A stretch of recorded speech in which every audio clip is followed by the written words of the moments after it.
Eric San Diego Digital.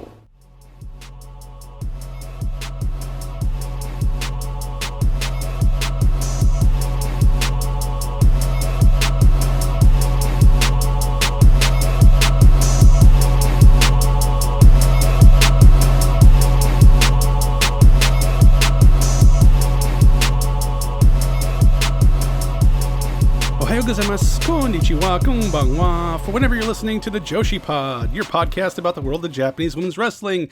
Joshi Wrestling, I'm your host, Eric Howard, coming to you from beautiful San Diego, California. And guys, it is our year-end review. Full disclosure, if you haven't listened to the other Joshi News Team Assemble podcast, I should know by now that when the guys get together, we run a little long, and so we had to split our podcast up into two. The first half is with the recent comebacks from Stardom, and we have a little chat about that. And now we are going to do what we came to do, is talk about our year in review of Joshi Wrestling. We go over different categories and pick our winners and have some discussions. And the guys are JD from the Red Leaf Retrocast, Kay from the Big Egg Joshi podcast, and JPQ from every other podcast. Red Leaf Retrocast actually has a Patreon now. It's patreon.com/Red Leaf Retrocast. They have a couple of different tiers that you can join, and I would encourage you guys to be patrons of theirs. Let's support the community. Let's support artists. I consider them artists, and am very happy to support them. And give them some love on Patreon. Again, patreon.com/Red Leaf Retrocast. And again, guys, not sure when the next podcast will be out. Hopefully sooner than later. I'm working on a couple of different interviews, trying to line some things up. And if not, we'll get JPQ on to review the Tokyo Joshi Pro Show that started 2 minutes ago. So I'm going to get out of here. It's Sunday night here in San Diego. So guys, music provided by Grizzly FOG. Support him on his Bandcamp. I'll put the links in the show notes. But please enjoy our year in review, and again, we talk about our favorites and have some discussions, and you know how it goes when the guys get together. So enjoy the podcast, and we'll talk to you guys soon. Arigatou gozaimasu. If I'm gonna do this, I'll need my news team at my side.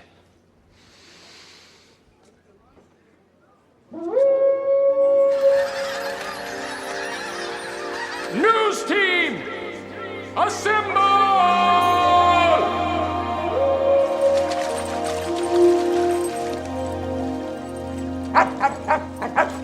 News team, assemble! So, the year in review, 2020 Joshi Pod year in review. First category, we have 4 or 5 categories we're going to go over in the next 4 hours. It's going to be like the Oscars or something. Presenting Rookie of the Year. So, we're going to start with Rookie of the Year. Who would like to go first and mention their... Okay, so the Rookie of the Year is less than 2 years of in-ring experience, correct? Correct. Yes, that's the Joshi rule. The Joshi rule, yeah, indeed. And Suzuki is the special one where she's not allowed to be in this rule. Right, as Ice Ribbon made clear themselves. Yeah, she is not allowed in any Rookie of the Year category because she is, and I quote, a prodigy. My quote. So, JPQ. Nice. We'll start with you, buddy. I'm happy to go first for Rookie of the Year because I think this is the one maybe where we're going to be more closely aligned. I think a lot of us want to bring a lot of different things to the table. And I'm not going to go into all the reasons why this person is my Rookie of the Year. However, I'll let JD do that. However, I do want to give recognition to Micah from Stardom.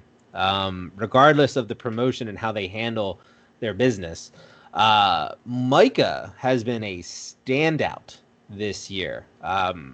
Back in 2018, early 2019, I did a whole thing about Momo and kind of how her evolution from taking over Queen's Quest and then taking the white belt off Io and then boom, boom, boom, boom, boom, and there she goes and she's working her way up the ladder and then she became a star, right? This very compelling arc of her going from second to first in a sense, right, with Queen's Quest. And Micah, where it's not a lateral thing within the business, within Stardom with regards to the rank and file, you see somebody that is no more than 6 to 8 months in by the time she comes to Stardom full time, and just every single show that she's on, whether it's tag, trios, 4-on-4 eliminations, or singles competitions, she just puts on one hell of a match every single time she's out there. And she does it with judo throws, and she does it with power, and she does it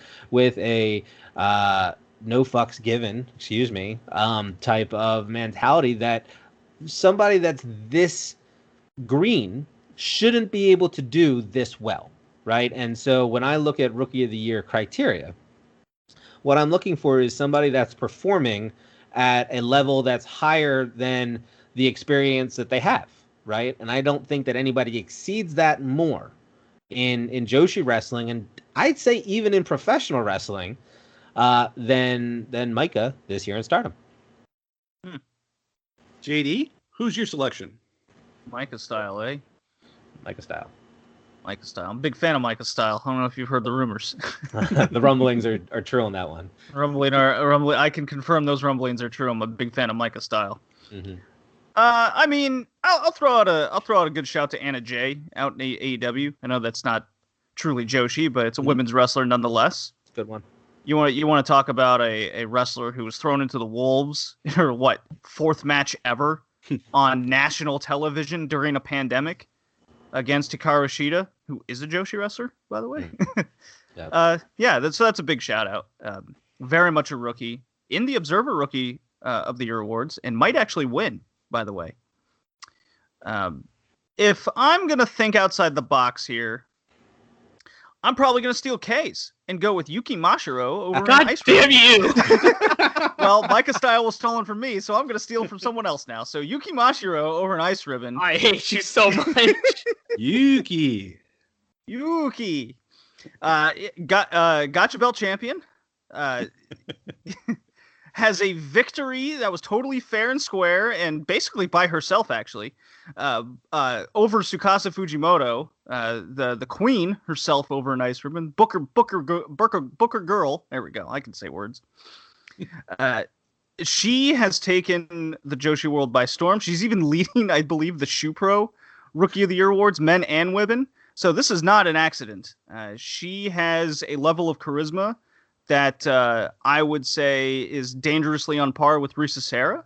And with Risa Sera retiring in 2021, Yuki Mashiro looks pegged to fill those shoes, at least in the charisma and audience role that she has. And you just can't teach that. That is something that your connection with an audience is quite special. So if she can kind of get her ring game together a little bit, maybe get that cardio up, she'll be a danger to the top of the card in no time with that kind of talent, at least natural talent. So yeah, that's my thinking out of the box Rookie of the Year. How's that, Kay? You like that one? I'm sure you do. Who you got, buddy? I'm so mad you took my pick. How dare you? Take Eric's. I am going to go to my third deferred pick, since you both took my two picks. My number one pick being taken by JD over here. Hate you. I'm taking Suzume from TJPW. So Suzume, when she started at some point last year, You're not taking Robot Girl. No. At some point last year, when she started off, you could see that she was she had the character down, the charisma down, but her in ring was wild and kind of all over the place, kind of like one Saitani, right? But not to the extent of one Saitani, Zoom Saitani. But she has this natural charisma. The crowd already loved her from the get-go. From her introduction, the crowd seemed to really like her. She's very much a TJPW styled wrestler with the charisma and the character and everything. But this year, she has picked it up, much like a lot of the roster for TJPW has. But she has picked it up to the point where I could see next year her at the very least getting a title shot for the Princess of Princess title, and on a big stage, no less, at some point. She has her drop kicks so much better than a lot of the rosters. Maybe save for one Sakazaki or Shoko or me or anything, but her drop kicks look great and crisp. Her timing is excellent. Her speed, her high flying. I'd like to see her in a high speed match if I'm going to be talking about high speed. But she's shown that in just a little over a year, she's gone from, promising rookie to I could see her main eventing a show rookie. And that says a lot, not only from the improvement that the entire TJPW roster has had, but her improvement standalone by herself and how much she's grown as a wrestler. Yeah, no, I think all three of your guys' picks, Kay, you gotta be more imaginative. Don't pick JD's pick, man. That's pretty lame. Unbelievable. Yeah, it's pretty lame that you would just go up there. How dare all of you! So my choice for rookie, she just met under the 2-year mark, is Haruka Umasaki from Diana.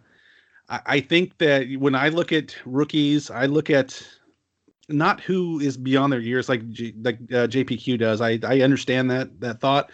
My thought is who I think has a high ceiling as far as being at the top of the card, and I think once she gets away from Diana. and gets a joke there. I love jokes over here. It's great. And gets into a real company when Stardom steals her, and she goes into a situation like that, or to Ice Ribbon or some other company that can use her fully. I think someone who runs away. Yeah, I think she'll be a star. I think she's going to be a star right now. I think she's improving by leaps and bounds when she teams with Miyuki Takase. They're the Diana Tag Team Champions right now, and she had really good matches with Suzu Suzuki as well. I think that she's not on par with Suzu, but I don't think she's super far behind either. And I think the sky's the limit for her, and I think she will be, once she gets to a bigger platform, that her star will shine. I'm kind of mad at myself. I didn't realize that Madeline's also only been wrestling for a year and 6 or 7 months. Oh, yeah, so, Diana. Can I change my pick to Madeline? No, it's too late. No, my pick was stolen. Yeah, Madeline's great. You shouldn't have just tried to, dig at me and just take my pick. Unless you should have thought about it for a second, you would have realized, oh shit, Madeline. I so badly want to interview that. She just seems like and according to Yappy and Suzu, she's really a nut. It's not a. It's not. I believe it. I buy it. Yeah, I buy it 100%. Listen. She's got Miyako levels of what's wrong with this girl?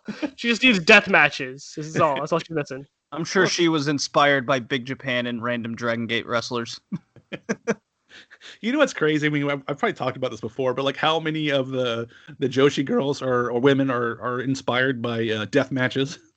Yeah, and Dragon Kid. Death matches and Dragon Kid. Yeah, but it's oh yeah, I watched death matches, and that's how I got into wrestling. It's jeez. You would. I mean, from Miyako, you'd expect it, but from the other ones, it's really, death matches. Well, Miyako, something was wrong with her from the onset, so that's not a shocker. I'm probably most afraid of her than anybody in Joshi wrestling. Right, because she'll light you on fire and herself on fire. Yeah, she'll light herself on fire to set you on fire. She'll use her as the flame to light me on fire. Eric, have you ever watched Miyako Matsumoto fight 12-year-old Riho? Yes, I have. Okay. That's a very strange experience. That's all you need to know. It was a very strange experience. All right, on to category number 2. Are we already an hour into this already? We're barely into category number 2. I got 4 left. All right, so we're going to start with go to the most improved. JD, who do you have as your most improved wrestler? Ooh, well, I would be. It would be bad on me if I just didn't outright say Julia. I know it's an easy kind of cop-out answer, but in a way where she was almost actively bad at times, even in her Ice Ribbon days, and then heading into Stardom, lest we all forget, the Stardom faithful were all calling her actively bad, not ready, green. The list goes on. And then when she got her push, there was a lot of pushback because they only found absolute negatives with her in her ring game, and it's even still showing to this day. Somebody compared her to Baron Corbin. What? I mean, maybe once upon a time. Who would do such a thing? Go ahead. I'm sorry for interrupting. Yeah. So we got to the point as the year went on where I'd listen to, wrestling journalists, if you dare call them that these days, various reputable outlets saying Julia is an incredible worker. She's really good. She knows how to lay a match out well. The list goes on. Sure, she has a stinker every now and again if they want to take her to the mat after 12 minutes. That's a problem I have watching her. But if you just stay away from a wrestler's weaknesses, what a thought and concept that is, she's really good. And she has improved that much. So that's why she's Wrestler of the Year. Or Most Improved Wrestler of the Year. See, she is my runner-up for Most Improved. I mean, we're recording, right? Mm-hmm. Julia has improved by leaps and bounds. And I do no longer hate Julia. I like Julia. Maybe someday I'll love her. Not sure yet, but now she was my runner-up as far for Most Improved, and she was one of the first people that came to mind was for Most Improved was Julia. But my Most Improved is she was already really, really good, but she went to a completely different stratosphere this year as Mei Saruga. From Gato Move, Choco Pro, and now in TJPW. She is amazing. I mean, absolutely amazing. She did that Tom and Jerry stuff with Aniki in Choco Pro, and now she's with Neo. What do they call him? Bishiki-gun? Neo Bishiki-gun, yeah. Yeah, with That's Saki-sama. a different person, though. Yeah, but I mean, just that spot with the tray and stuff. I don't know if she came up with that or who came up with that, but she pulls it off. You give her anything and she can pull it off. And she is, I think if 2020 had been normal, she'd be in America already wrestling for AEW. But I can't say, I always thought she was good, but 2020, she just whole different, level of amazing. And Mei Saruga, when you go from good, really good to really, really great, she's something special to me. Kay? So I'm going to go with somebody. So when I thought of this, Julia was also the first one to come to mind. But then a second person came to mind. Someone who I thought is going under the radar when it comes to this. Himeka. Himeka. Also actively bad wrestler in 2019. So, as somebody who watched Himeka in her actress girls days, who followed her and saw that she was given all these opportunities, but was just really bad and kind of dangerous, actually, at one point, where she was actually hurting people in the ring. I saw when she came into Stardom, the first thing I saw was, okay, she slimmed down, so she's improved to some extent, right? But did she slim down for marketing, or did she slim down because she wants to get better? Her first match back, I was unimpressed. She almost necked, I believe it was someone in Queen's Quest, I forget who. She almost necked them on the bottom turnbuckle doing her big power bomb, something that she was already notorious for doing. But then, as time went on, she has started getting better, both in the ring, on the mic, with her facial expressions being weird sometimes. It made that kind of throw off, but she seems to sort of have gotten that under control. And throughout the year, I thought she was slowly and quietly becoming one of the better wrestlers in DDM and one of the better wrestlers in Stardom. I think she has a higher ceiling as a power wrestler than one Utami at the moment, because she has more character to her. She has more personality, and her in-ring is more explosive and fun to watch when she does it. Her match with Julia really opened my eyes to that, because I was like, oh my god, she's carrying this match. Like, Julia's not bad. Julia's carrying her part, but Himeka's leading this match. And that's where I started seeing, so okay, they trust her to lead this match, or at the very least Julia does, trusts her to lead this match. She's come a very long way since almost necking the seedling rookies with her finisher, and almost injuring Makoto at the same time. She has improved quite a lot, and I think going into next year, I really hope that they strap the rocket to her and give her something. Yeah, I got to see her wrestle in March on a YMZ show at Ibashi Green Hall, and she has a connection with the fans. That's pretty special. You know, what you talk about, the personality and stuff. She has that connection with the fans, and they took to her, you know, pretty well. And just, you know, the stuff while the other person's coming to the ring, just how she doesn't just stand in the corner. She's interacting with the fans and doing, you know, being engaging and showing personality. So I think that's an excellent pick for most improved. Right, she's refined that, which was great, because that was something she was lacking, was refinement in that regard. And then her in-ring improving and being less dangerous also helps a lot. Yeah. JPQ, who do you got as most improved? Yeah, I like the picks, and I'm going to keep it along the same lines as JD. Just overall progression. This is a wrestler that in the promotion she was in last year, she was part of the reason that I stopped watching. And then this year, I just find her to be more engaging, but more importantly, her skill set in the ring. I will jump through the computer right now and throw my arms around your neck. Say him. All I'm going to say is that this wrestler, you started that Twitter account. I did not start that Twitter account. I wish I had that kind of time.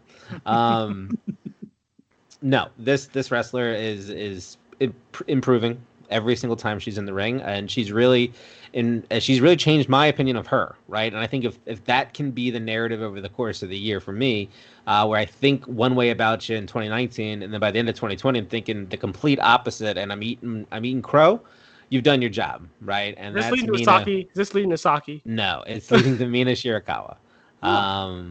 She was not a favorite of mine at TJPW. In fact, because she's got that whole thirst buster thing going on, and I'm just not about that in my Joshi, she really turned me off of TJPW last year. This year, since coming to Stardom, and to be fair to her, it really started at the end of last year. We really got to see a progression in her wrestling. But the beginning of 2018 was atrocious.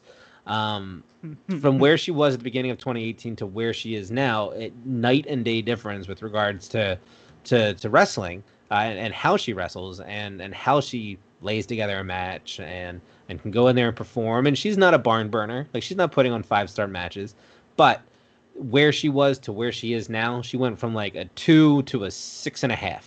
You know what I mean? And that's a pretty big jump in a year. And I give her all the credit in the world for making me eat my hat.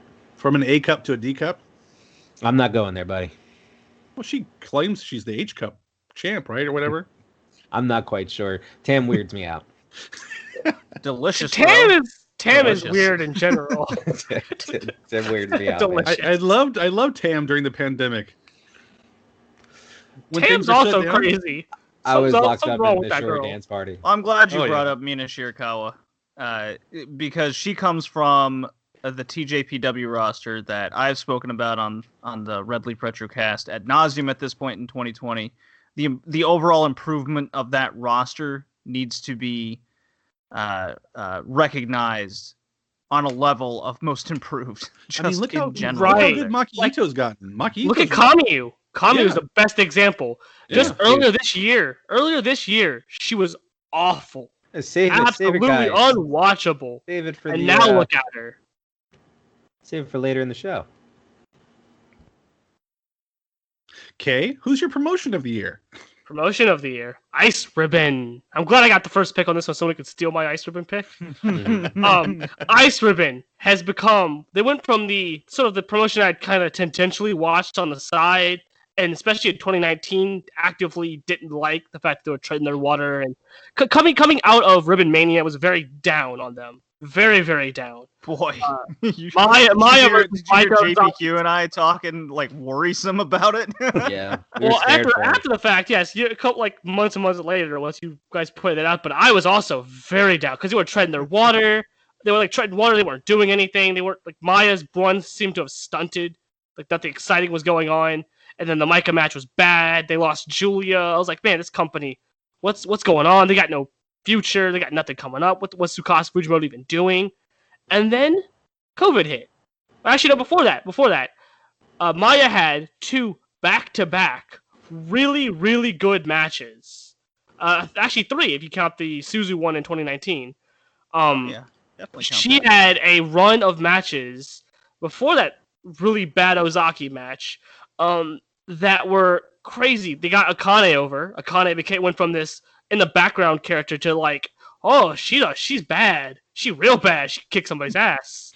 And then Kurumi just being a monster, something she hasn't been booked like in years. Well, Mochi and Kurumi both came back from injury. That helped.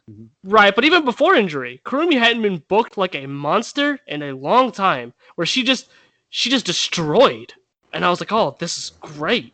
More of this, please. Then COVID hit. And then they had those dojo shows. And they hit the perfect time and in the perfect way. And then Yappy came and started more widely accepting people's orders. Now, granted, I was already buying stuff from them in 2019 via the shady Yappy service. You know, Yappy in her trench coat behind the building. But I was already doing that. And then when more people were doing that, and I felt compelled to give them more money because I was already starting to like the product. Suzu was starting to come into her own before the pandemic hit. Her match with Sakatsu Fujimoto was great, and so they started picking that steam up. COVID hit, and they didn't lose that steam. If anything, they continued to gain more steam through COVID, right? The stuff with Hamako winning the Juku belt, and the sort of emotional story with that, and then coming out of that, they had the first Yokohama show with Suzu and Maya, and that was, at the time, I was disappointed in the result, but then when they built to the last one, I was like, surely this is the one, and that entire show. You want to talk about a good post-pandemic crowd show? That was the best post-pandemic crowd show, period. It was packed. It felt big. It felt awesome. They pulled out all the stops. Mio Shirai came back for a match. Light tubes. You know, probably the one time I would like a death match more than any other match. Then the main event and how big it all felt. You know, Suzu coming out with her cool entrance gear and robe, and then Maya came out looking like a boss, and that match, I was watching that live. I believe it was like 6 a.m, and I was yelling at every near fall. I was so bought into that match, and when she won, I was crying. I was happy. It was a fantastic show, fantastic match, and then they just continued to pick it up from there. They didn't stop. And all year, they've done nothing but put on some of my favorite shows, some of my favorite matches, and they've quickly become my favorite promotion in all of Joshi, and I just don't see that changing even going into 2021.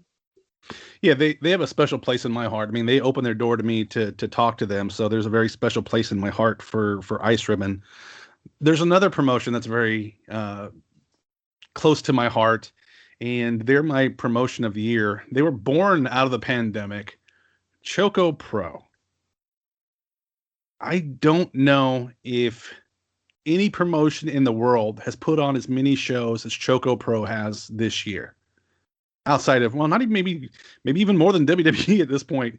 But what they've done, the mom and pop, grassroots, DIY, whatever you want to call it, what they do has been so special to me in my mind, and just creative and just outside the box. And damn the pandemic, we're gonna make lemonade out of lemons, right?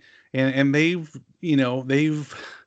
Mei Saruga's amazing, Yuna Mizumori is amazing. Lulu Pencil, who shouldn't be anywhere on the radar of Joshi wrestling, he has a following, a worldwide following at this point. When I was there, I keep going back to when I was there in March, but when I was there in March, Choco Pro wasn't even a thought. Emmy was thinking about Gato Move, and she pivoted and she created Choco Pro with the team there. And they have just been so prolific this year and just putting on, really amazing matches with no ring, with a couple of windows and a door and a little mat and, whatever else they can find to use. And I think that, in a weird year, it's like one of those things. In a strange year, the Dodgers can win a World Series, and in a strange year, Choco Pro can be the promotion of the year. That's I my like dig. you throwing As a shade Padre at fan, that's my Dodgers. dig for them. I like it. Yeah.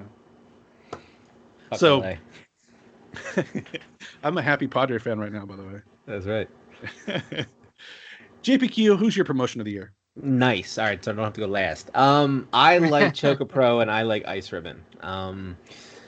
I think that both of those are great promotions of the years. For me, though, it is a little different, as I like to give love to people that expand their territory, right? And so I like, when I think promotion of the year, I like accessibility.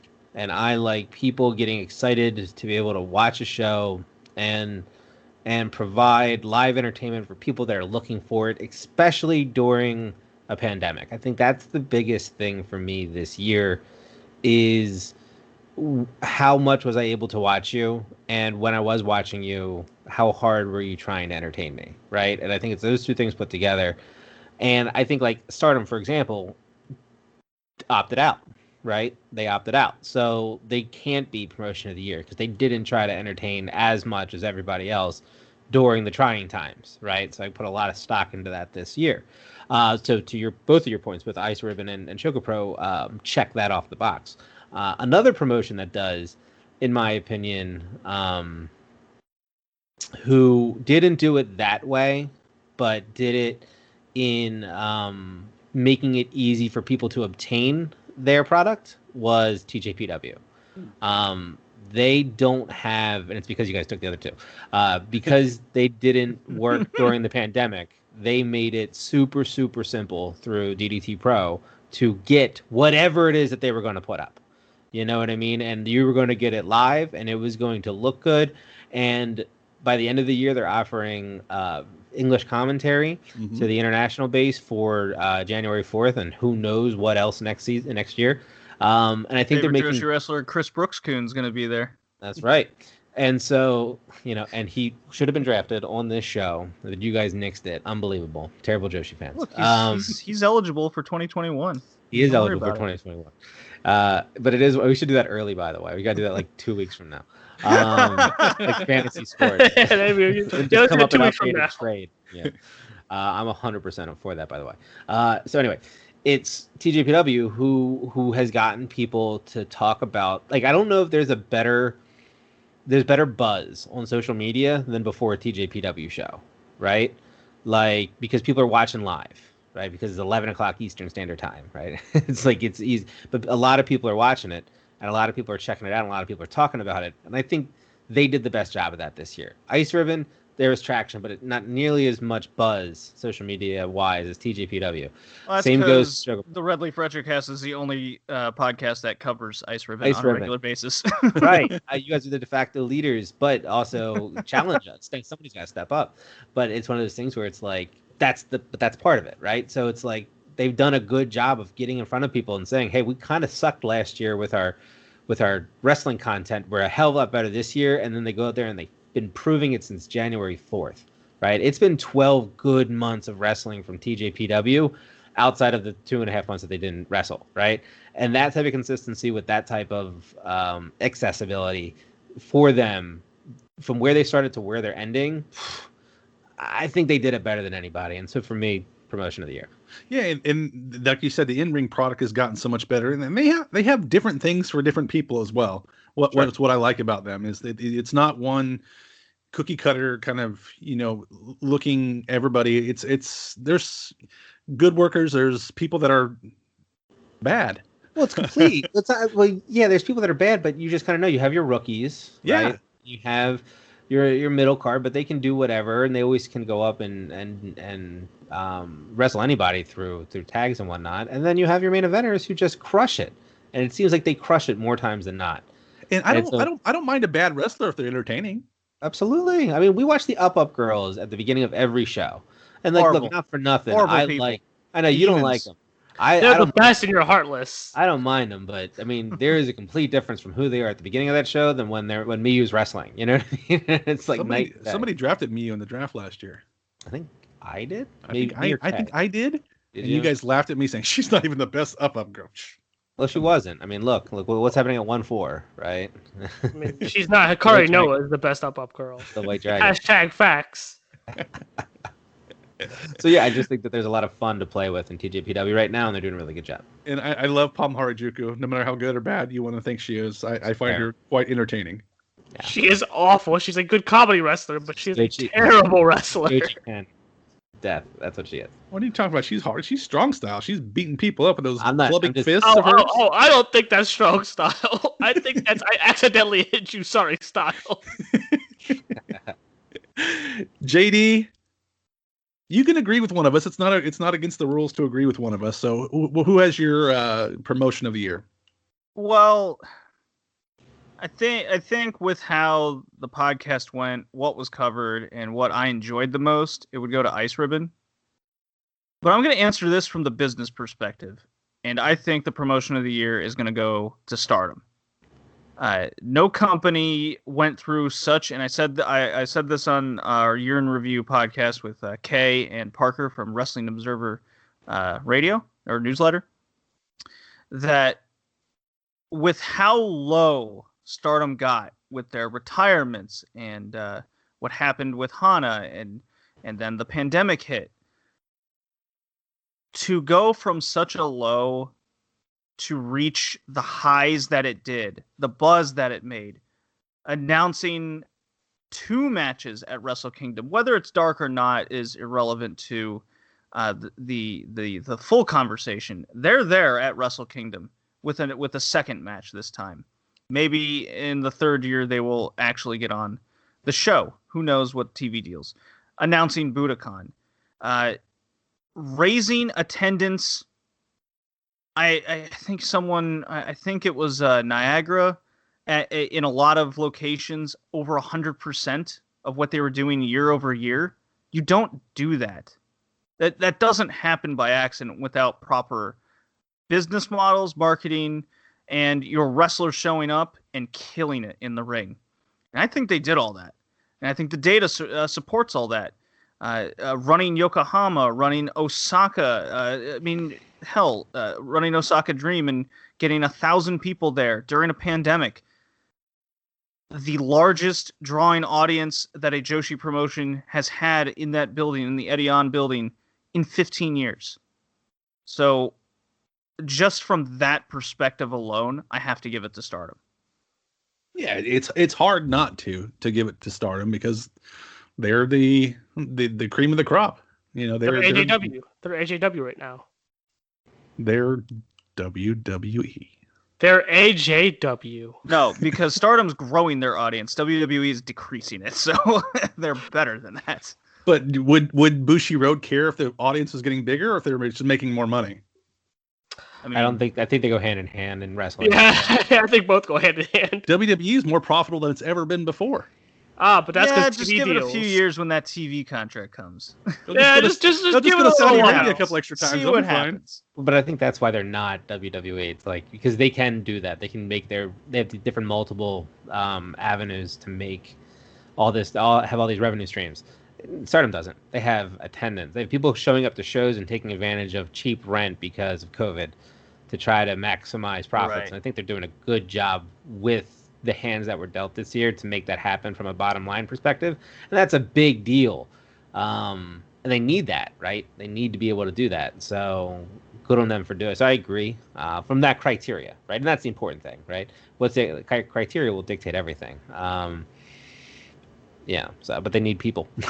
They need. I mean, I'll agree with Stardom being pretty high. I don't pick them because they didn't wrestle all the year. Everyone's changing their agree with me. I love this. Ice Ribbon's JD number one. is right. It's okay. Award-winning podcaster here. I love that everyone agrees with me. It's very. I'll say this. I go happy with the I'm at the Stardom JPQ mark. thought of why I wouldn't pick Stardom because they didn't wrestle all year. They have a big, strong back half of the year, but not a whole year, and that's kind of what I do for They the had a entire. strong beginning too, though. Don't forget. I mean, They Momo did, but they spent a lot of time off. Mayu was a big one too at the beginning of the year. They spent a lot of time off, and then when they They came did. back, they were ice cold when they came back. They were I ice do cold. think the fact they turned around in the way that they did turn around. I think by the end of the 5-star, I don't know about everyone else, but I was way back on board with them again. I was watching the shows and enjoying some of the shows. I wasn't so down on them. Despite what I say about how much they're not my favorite promotion anymore, they still put on some of the best matches and some of the best shows, and have my favorite wrestler Momo Watanabe there. But I think as a whole, mid-card Momo fan, it must be tough. well, that's coming from a mid-card Kiona fan. I don't know what you're talking about. Yeah.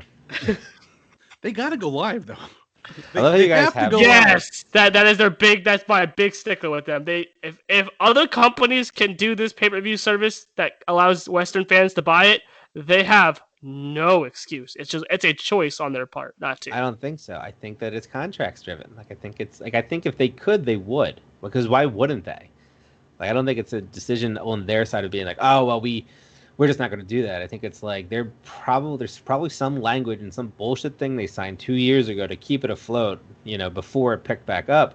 I remember because Stardom was pretty shitty there, 16, 7, you know what I mean? Like there were some dark years there, and they pick up on some shitty TV deal or whatever, right? Whatever what ends up being, and they have to honor the contract. Hopefully that's next year. Probably won't be. It'll probably be 2 or 3 years down the road, and they're gonna have to live with this bullshit.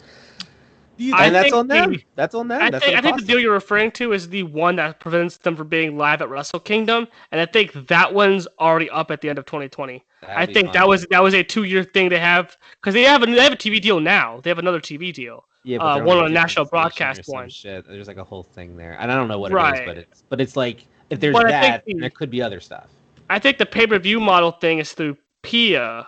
They do all their stuff through that PIA service. Right. Granted, if that was the case, then they wouldn't be able to have that Western Bai store because their merch is also handled through PIA.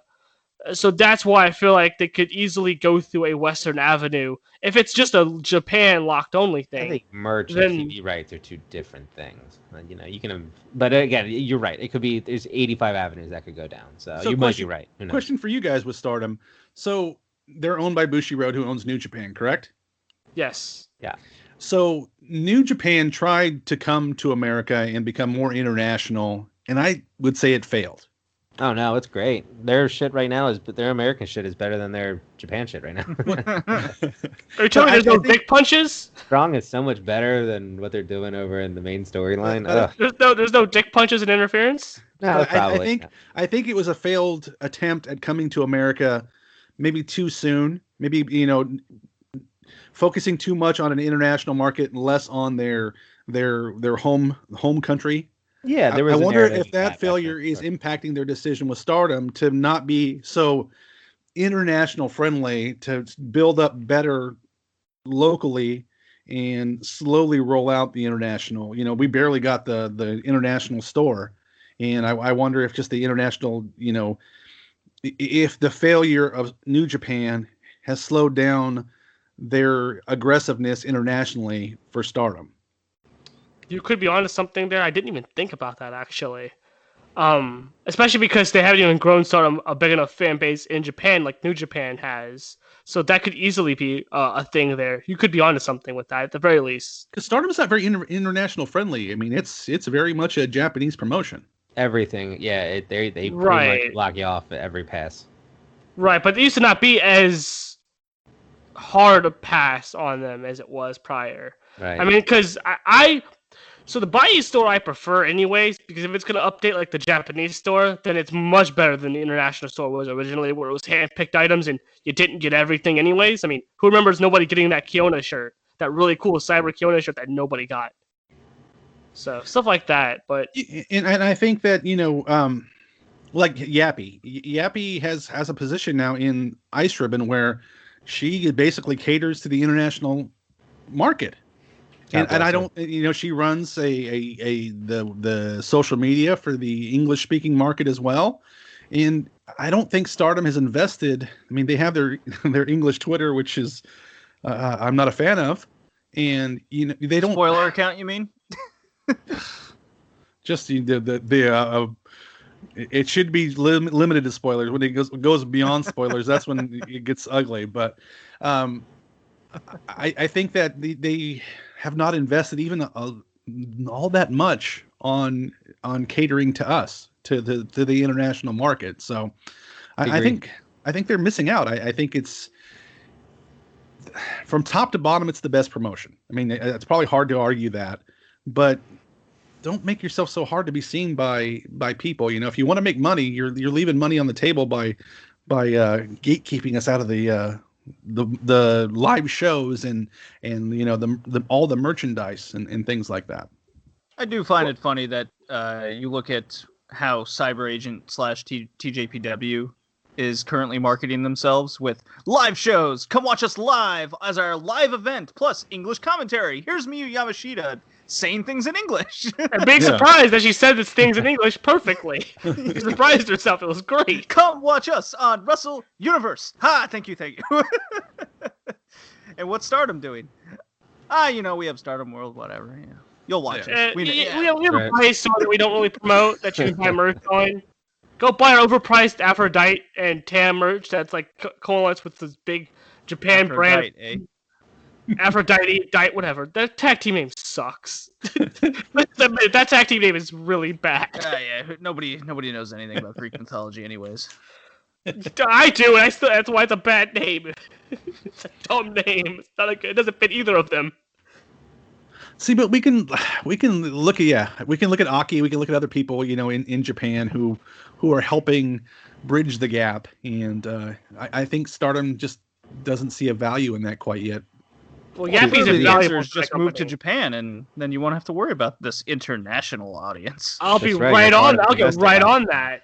I would be in Japan already if I could. I do like that thought, though, Eric. I really do. That because of learning lessons of the past of maybe expanding too soon, and where I think New Trans doing a good job now. I know what you mean when they first made that jump, and it kind of fizzled real quick, and they kind of redirect and come back with something different. But maybe they did, and maybe they're just fortifying their base, and it's at the cost of international fans. And again, I think the theme of this year has been, Emmy's here to play in the Joshi world, right? And TJPW is here to play in the Joshi world, and Ice Ribbon's never dead, right? And they see the international market as being, why fight for domestic with all these dollars, with all these resources against us? Let's go chase down the people that will watch us because they can, Mm-hmm. and they're making it easier and easier and easier. And that is absolutely costing market share for Stardom later. They're just willing to take the risk because at the worst case, they have the domestic market. So it's an interesting thing to watch from the other side. And, as every year, it'll continue until something happens to make us change our minds. Right. Eventually they're going to catch up and pass everybody else and have the best, yeah, they're going to have the best, live streams for the most clearest live streams for Joshi Wrestling and the best merchandise for Joshi Wrestling. Eventually they're going to get there, but then they'll be WWE. Yes. and I expect them to be. I expect them to be one of my bold predictions for 2021 is like a few promotions are going to go away and they're going to get swallowed up. Their top talent will be part of Stardom. Good. Yeah, some of those promotions, like I'm going to probably mention that too in the 2021 stuff, but some of these promotions probably need to go anyways. Yeah. All right. So match of the year, as much as I've crapped on Stardom this entire podcast, my match of the year is Takumi Iroha versus Mai Iwatani from February 8th at Korakuen Hall. Our buddy... Interesting. Huh? The first match. Okay. Yeah, I like that one a little bit better. And I think our buddy Jay from the Smack It Down podcast, is that still a thing, the Smack It Down podcast? Oh, yeah. Okay. The Smack It Down podcast, Jay was actually at this show. I think Mayu, I think Takumi are two of the best wrestlers, man, woman, in the world. And when those two lock up, they had another great match later in the year. But those two are just special. And yeah, you put it's Flair Steamboat for me. It's those two kind of people. They're at that level of Joshi currently for me right now. Takumi is I think if she hadn't gotten hurt and the pandemic hadn't been, I think she'd be my wrestler of the year every year. But I couldn't do it this year because she didn't work all that much. But yeah, she is the best 1-2 wrestlers in the world. So that match in February at Korakuen, I really loved it, and it's my match of the year. Kay, who do you got is your match of the year? My match of the year would be Maya Yuhiki versus Suzu Suzuki from the Yokohama Buntai show. Mm-hmm. I had a secondary backup pick in case anybody wanted to steal that one from me. Should ask me first. Okay, well maybe next time. Maybe next time. But this match was everything I wanted it to be, and they could have easily have failed on this because it was obvious that this was supposed to happen earlier, and because of COVID, the match that they had scheduled for these two to wrestle ended up resulting in a different finish, which I think was not the plan. I think the plan was going to be for Suzu to win because the Yokohama show this year that had the Buntai was supposed to happen earlier in the year, this go round, not so late in the year. And I think the fact that they had to prolong it, it could have fallen apart, and these two could have just went out there and put on a great match. But then, like maybe the finish, you could have said, well, they should have done it earlier. They took a real gamble, I think, on waiting longer with Suzu, but it paid off. It's the one match that I've got emotionally invested in, which is why it tips over a lot of the other matches for me and has throughout the entire year. Because whenever I've gone back and rewatched it, I've remembered the emotions I felt watching it live. Like I said, I was yelling at 6 in the freaking morning, watching this match live, and I was jumping, I was screaming, I cried, I was happy. It was such a good match, and I feel like we're going to look back at this in 5 years as not only the passing of the torch from Maya to Suzu, but Suzu's rise and the jumping point for probably what I'm going to consider in the next 5 years one of the best wrestlers on the planet, and potentially going to be, if she continues this way for the rest of her career, best ever. One of the best ever. I could see that happening. She's a prodigy. I feel like had Io Shirai not left when she did, and Io continued to wrestle now, we'd be having those discussions about Io right this moment, but we're not. It's a shame Io Shirai retired. It's a real shame. It's a shame. It's a real shame. It's a real shame she retired. But I feel like I have the same sort of. I get the same things off of Suzu that I got off of Io, and these kind of matches right here are why I put that comparison together. She's a prodigy, once in a generation talent. You don't get many of these. And I think Ice Ribbon recognized that, and I think the fact that they took the title and put it on a 17-year-old at the time speaks volumes for that, and this match was perfect. JPQ, match of the year. I'm conflicted because I got like the one that's the best, but then I think I had the one that I had the most fun with, right? Mm-hmm. And I think I'm going to go with the one I had most fun with because it's subjective. Can I guess what it is? Palm Harajuku versus who? Chris Brooks versus Miyako Matsumoto. No, not that. That does qualify. Not. I mean, Chris Brooks is a Joshi after all. I did see an amazing Chris Brooks versus Aki match at a Gato Move show in Japan. He's worth consideration. He might have like a tag in like the top 20, I think. I'm not the one with the lists. JD's the one with the lists. It's no, but for me, I think it was Mayu versus Momo at Anniversary this year back in January. And the interesting thing about it was that I had it low, like 6th or 7th. And I was able to go back and watch through a bunch of 2020 matches. And I focused heavy on January, February, March, April, because it's just, that far away for a bunch of promotions. And it's just a fun match, man. That's like the last of Stardom being Stardom from their 2019 run. You know what I mean? And it's like, for every reason that I said that Momo was going to beat an Utami with no defenses, was the same argument I used for Momo against Mayu, who had like no defenses. So it's like across the board, I was making the same pitch for Momo twice, as she was the first one to get knocked down by each of the Red Belt champions in the year of 2020. But it's one of those things. It's just I've had so much fun with that match, and I thought it was just good energy back and forth between the two. I think the Ace versus the Icon is something that we can always get behind as wrestling fans. I think it's just one of those matchups. It's just another trio or trilogy by Mayu that you got to love so much in her career. That it just hit every box of what I like in my professional wrestling. Was it the best match of 2020? To me, it was, but I think that's more personal than I think any criteria would bring into the party. Hard hitting, It told a good story, complete match start to finish, hot finish with a good ending, with the championship, and Mayu being Mayu at the end. Everything about it was very, very good. And I think there's just been so much good wrestling this year that one falls down the list naturally, but is better on the rewind. Agreed. Mayu is a treasure. I mean, she's an absolute treasure. She's... is it possible she's underappreciated? You know, I mean, not by people who pay attention. Yeah, that's probably true. But yeah, she's does she have bad matches? No. Okay, can you think of a bad Mayu Iwatani match? Probably from her rookie years. Those are some pretty bad matches back then. She was a Kelly believe Klein it or at not. Madison Square Garden was really bad. Oh, that too. But believe it or not, when she was a rookie, she was really, really bad. Mayu. Yeah. She was not like you would. It's like such a weird night and day with her.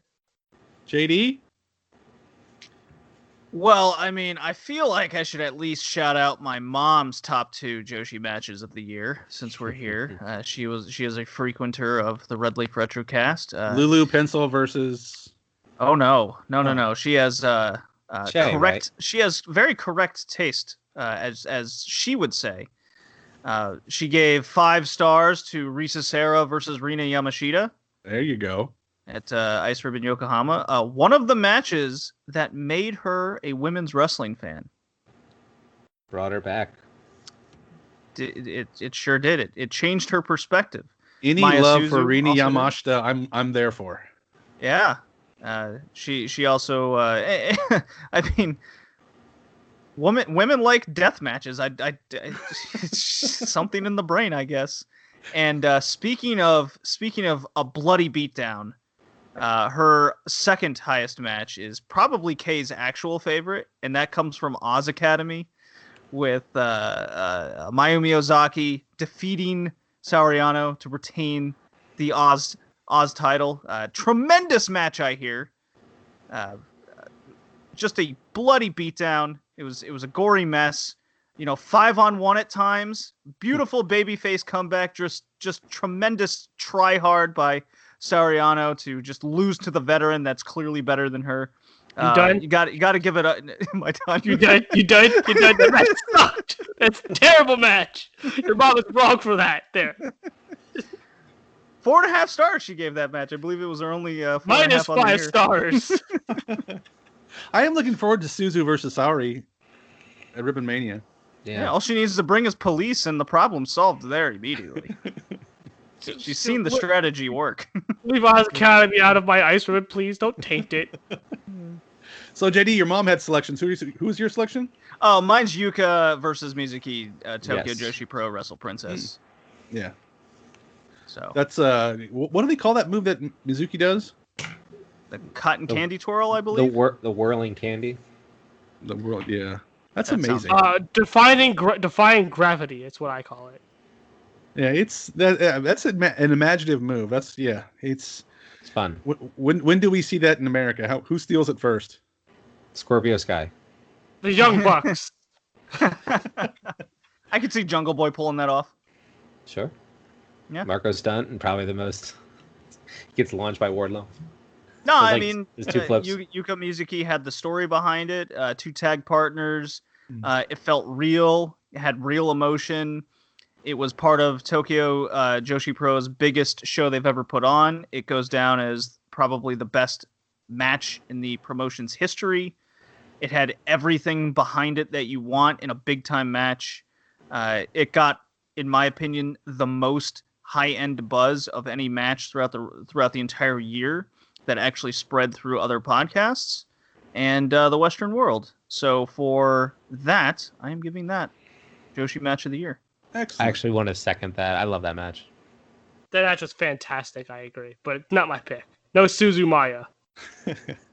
So, JD, we'll stick with you. You get to go first for your 2020 Joshi Wrestler of the Year. Well, I could go by the rankings. That's an easy cop-out because I deliberately go through that all year, every 2 weeks. Rank the wrestlers. They get various points.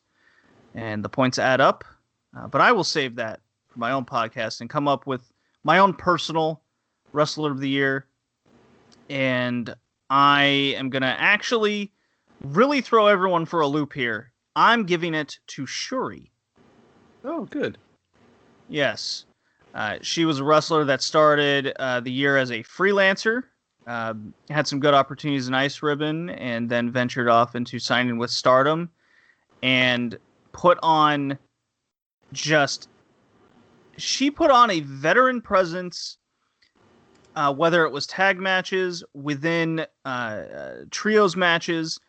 She won the SWA title. She was frequently at the top of the card. She's been protected. And in my opinion, the most consistent top-end wrestler outside of Tsukushi in Ice Ribbon. The difference maker for me that really put Shuri over the edge for me as a fan is the fact that she actually had more main events and put in 20-plus minute performances on more than, I think, 5 occasions in singles matches, which is not easy to do. And if you are a frequent listener, for women's matches, the kind of special time frame I put it as is 15 minutes, and the men is 20 minutes.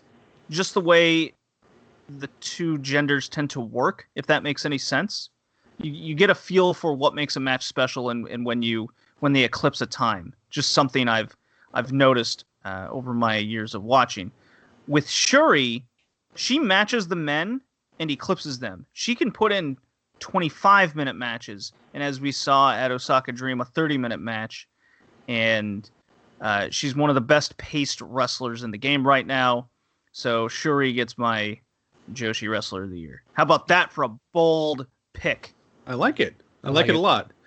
She was the leader in the Joshi Wrestling Dance-Off until Starlight Kid blew her out of the water. That did happen. JPQ, who's your Wrestler of the Year? I'm going with Maya Yukihi from Ice Ribbon, which might be a little off the beaten path. However, I would tell you that she is as ace quality as anybody on the list. And it's interesting what promotions do with their ace when they don't have the championship. And here's Maya Allbelts from last year, and she's held the Ice Ribbon championship for 500 plus days minus like a month and a half where it was vacant, right? Then she did a tournament, won it back, and then went on 300 and change. Almost a year she held the title before eventually losing it to Suzu Suzuki after beating her earlier in the year. She did her job as champion, and she's held it together through she held Ice Ribbon together through 2019. So for her to come in, put over eventually the prodigy, Suzu Suzuki, and then become entertaining with Rebel Enemy, and work with Ram, and work with Rina, and work with Ozaki, and then go into different promotions, right? She has a whole setup with a different character over in Oz Academy and Zaki-gun. And the thing is like, if you're going to be in Oz Academy, that's where you want to be, right? She's not a loser. She's not trying to fight the uphill battle like that loser, sorry. That's ace mentality thinking there. That's right. She's going to align forces and make sure that she keeps her nose powdered, right? But then she does some indie events and she does some actress stuff. Yeah, there's a lot to Maya that is really, really good. And I think this year, to contrast it even further, look at Okada, right? And mid-card Okada and tag team Okada and everything that he's been trying to do to stay interesting without the championship. That's different than just being the guy waiting to get his championship back. And you look at his body of work versus Maya's body of work outside of being a champion, and holy shit, she blows him out of the water with how much more entertaining she is. Oh, by the way, she's doing it in more promotions. Oh, by the way, she hasn't held a championship since the one that she lost in any promotion since she lost to Suzu. So she's doing this without the clout of other titles, unlike last year where she held like 4 and 2 promotions for the majority of the year. She is entertaining as shit, and where everybody has had pops of color this year with really, really entertaining stuff and really, really super good consistency like Yuka Sasaki. Yuki is just far and above better at it than everybody else. And for all those reasons, plus what she was able to do with her championship run the first half of the year, this one across the board, right? Including rookies, which I didn't even get into, and everything that she did during the pandemic to work. Like, she was just part of that roster, right? Mm-hmm. She was just burning and turning with everybody else. You know, she was clocking in. She blue collar worker type of wrestling through the pandemic. She led that entire locker room. You know what I mean? I don't know how, and it seems like nobody's talking about her, right? Which is why I'm kind of on a soapbox about her, because she's deserving, and it's not just a feel good. There's a legitimate case to be made. Oh yeah, she's one of the tops in the world right now, yes. and she's a wonderful pick as well. And I think all of us are Ice Ribbon fans, so all of us. I mean, if you're an Ice Ribbon fan, you got to respect Mayuki. Yeah, that was going to be my pick. I'm actually kind of surprised you took it, Mr. JPQ over here. Woo! But if we're talking rankings, she is a top 5 this year. Absolutely. So I consider her the best in the world without spoiling the rankings. So she's the best in the world. She's the best in the world. Period. But since you took my pick, I guess I got to pick somebody else now. Go ahead, Kay. Who do you got? I'm proud of you, JPQ. Very proud. Not only did you give Maya a shout, you also stole Kay's pick. I love it. Everyone keeps stealing my picks, man. Well, I'm surprised you didn't steal mine, JD. I'm going Suzuki. Shocking absolutely nobody. Super lame. That's mine as well. Go ahead. Let me tell you, for the 100th time, I've probably said this about Suzu, how great Suzuki is, because I don't think it can be said enough times. She is a freaking prodigy. She is going to end up being one of the best to ever do it. Just give her time. This kind of talent does not just fade away. She has no ceiling. I look at wrestlers that are really, really good, right? I've seen, we've seen, Mayu and Maya and Tsukasa and all these wrestlers that are really good, right? But when you look at them early, you can see where their ceiling was, right? I even look at Momo. Momo is my favorite wrestler, but I can see that she has a ceiling at some point, right? She's not got limitless potential. I look at someone like Suzu, I'm like, there is no limit. The only limit she has is the one she puts on herself. And you can't say that about a lot of wrestlers.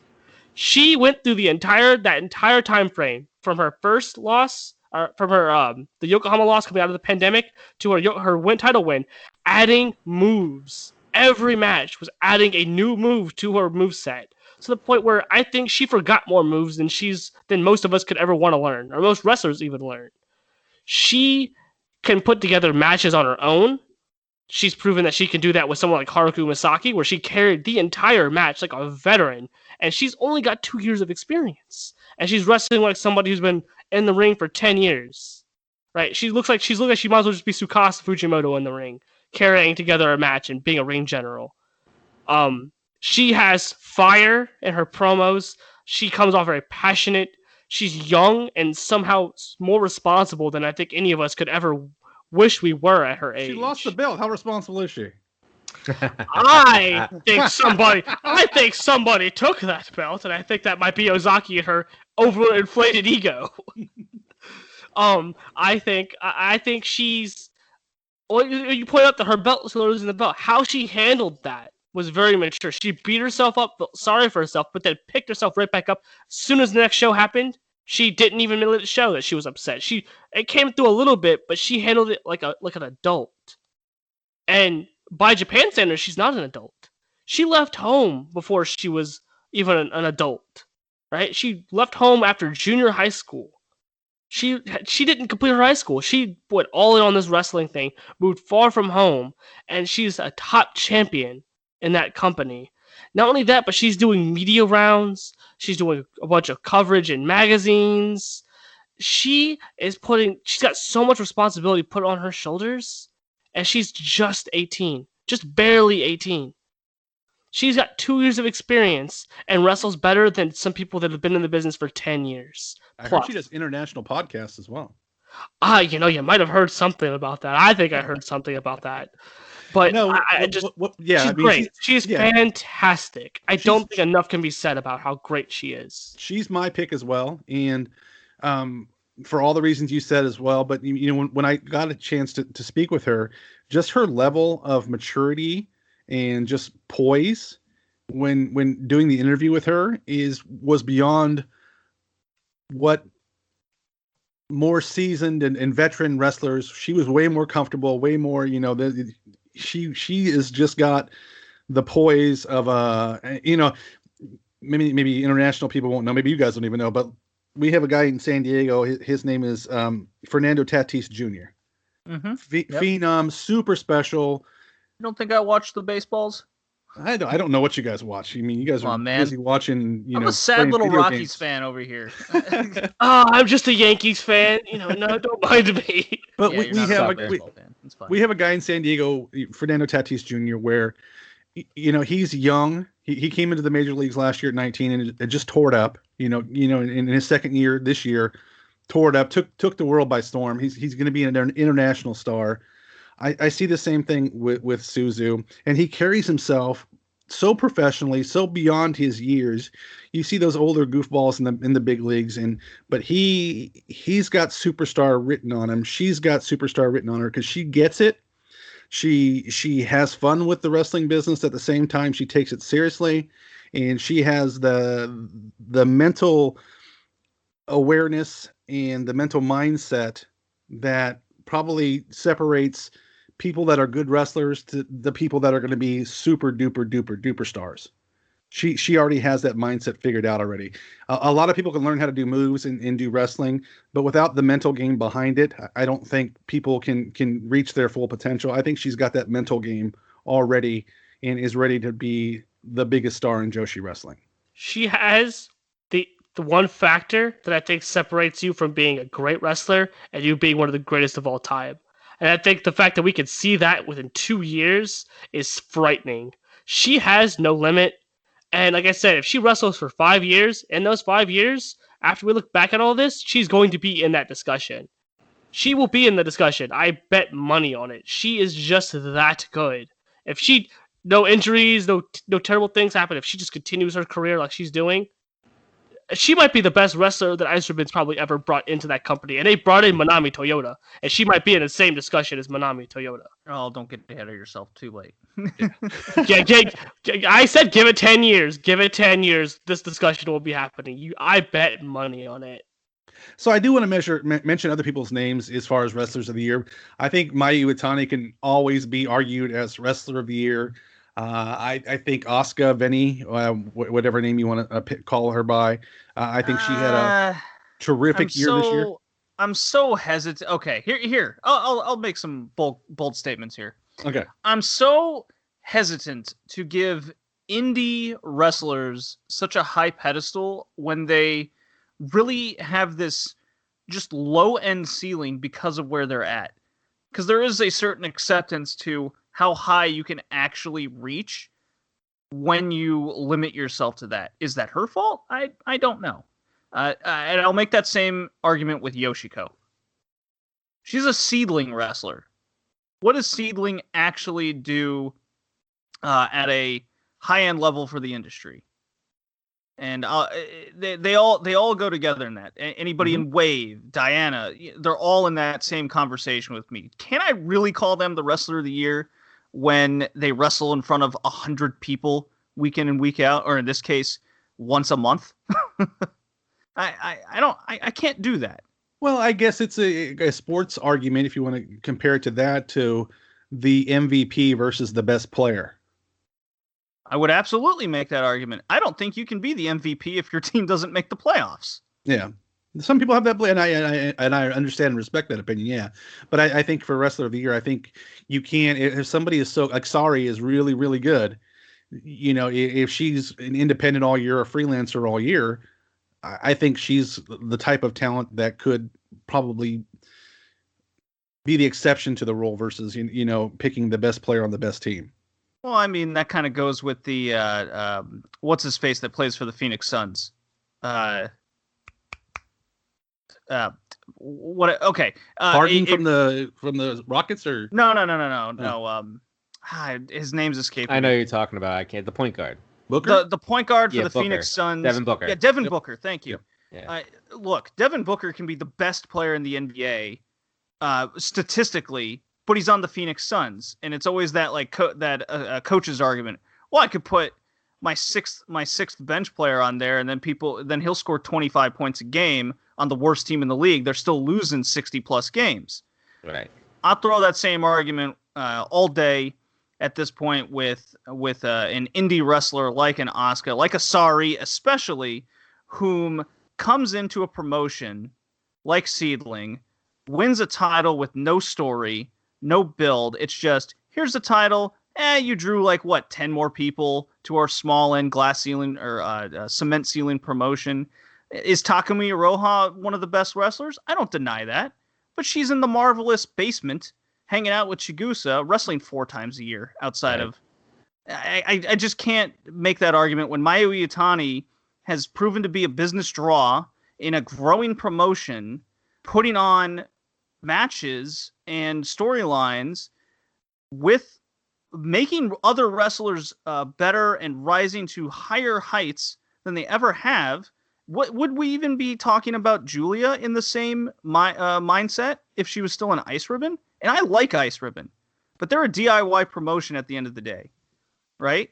Yep. You can make many arguments for Maya Yukihi, and I love her.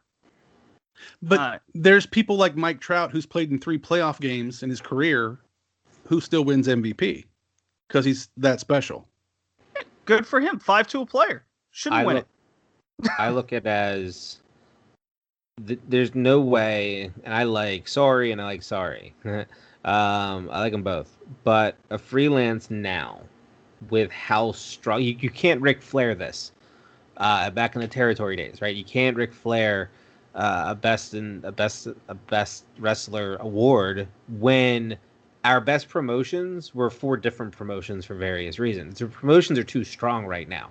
Part of the criteria is, can you carry your promotion to the next level? And right now there's arguments to be made that Emmy's made great strides with how they've been able to improve Choco Pro over the last year. Same with Maya, same with Yuka, same with Mayu. That it's hard for a freelance right now to come in and be able to kind of get that enough to be best in the world. I think that the industry's headed the wrong direction, right? Like, I think if the industry was heading down, freelance work becomes more significant to the fans that watch. But right now, everybody's kind of taking off in a positive direction for Joshi, and that's why there's limited opportunities for freelance. They will have some work, and they will have great matches, but the consistency won't be there, and that'll hurt them overall. I think I'm going to speculate on Vinny or Asuka a little bit on this, is that I don't know if people with her skill and aspirations, if they want to be locked into a contract with the Joshi company right now, where I think she could be internationally very popular in make a bigger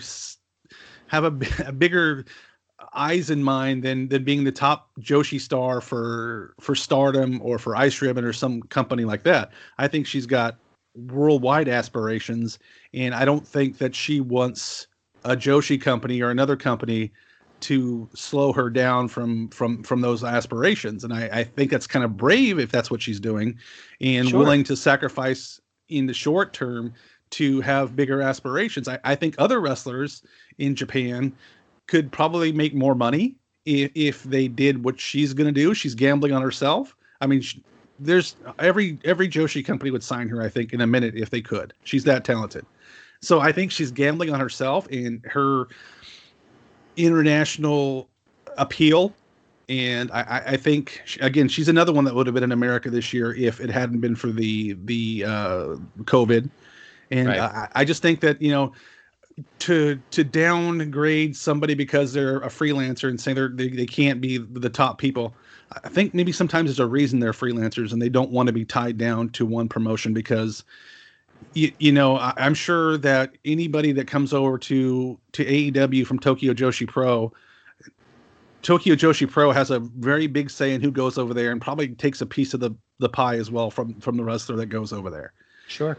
And I think that it behooves somebody, if they think they're have the possibility of being bigger than just, a star in Japan, that they don't lock themselves up to some sort of weird Joshi contract in the weird company allegiance you're supposed to have forever, basically. Yeah, Well, she might win it in another year, but I'm just saying she didn't win it this year. I want to sort of balance off the point that JD made about sort of the indie stuff and stuff like that.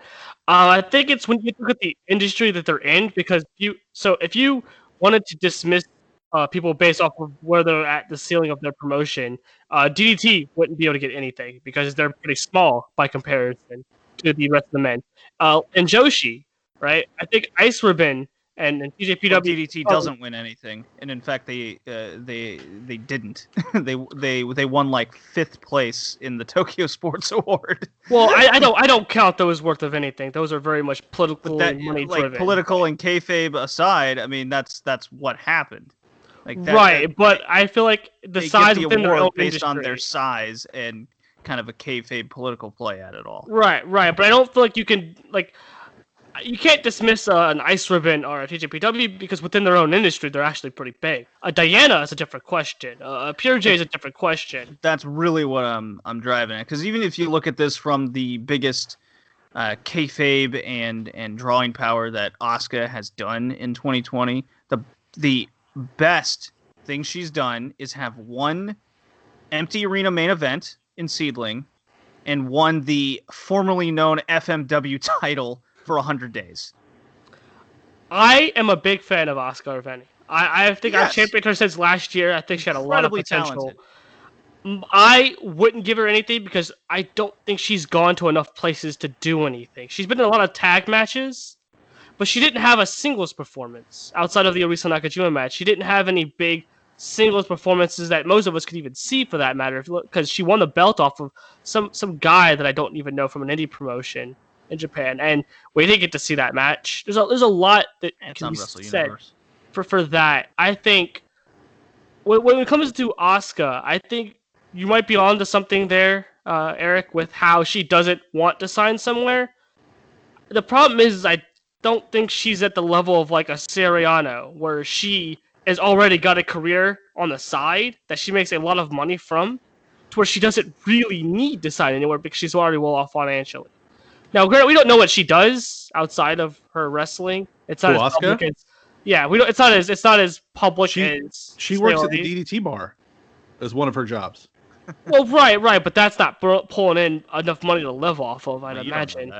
But I mean, to put it this way, my girlfriend has a fashion magazine from Japan that she went through, and she recognized Seriano's face from that magazine.